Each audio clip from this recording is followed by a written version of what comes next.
ආයුබෝවන් ආදරණීය ගුරු මණ්ඩලයෙන්ද දයාබර සහෝදර සහෝදරියන්ගෙන්ද පැමිණ සිටින ඔබ සැමගෙන්ද අවසරයි.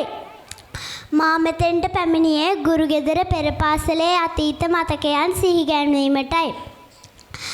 මට මතකයි මීට අවුරුදු 4කට කලින් මම ගුරුගෙදර පෙර පාසලට ආපු පළවෙනිම දවස.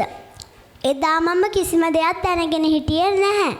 නමුත් අද මම දන්නවා සින්දු කියන්න, නටුම් නටන්න, චිත්‍ර අඳින්න, ගණන් හදන්න වගේම සින්දු කියන්නත්.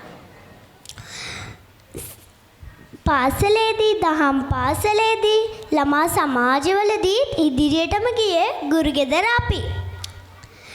සමහර වෙලාවට ටීචර්ලා අපෙන් අහනවා පුතේ ඔයා ගිහපු පෙර පාසල මොකද්ද කියලා. එතකොට අපි ආඩම්බරයෙන් කියනවා ගුරුගෙදර පෙර පාසල කියලා.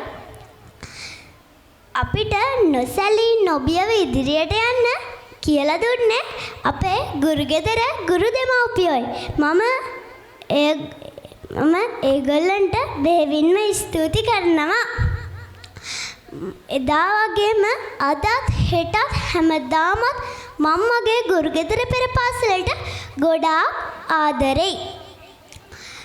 ඉතින් නංගියේ මල්ලියේ ඔයගොල්ලොත් අපි වගේම නොසැලී නොබියව ඉදිරියට යන්න. ඒක අපේ ගුරුගෙදර පෙර පාසලේ අභිමානයයි.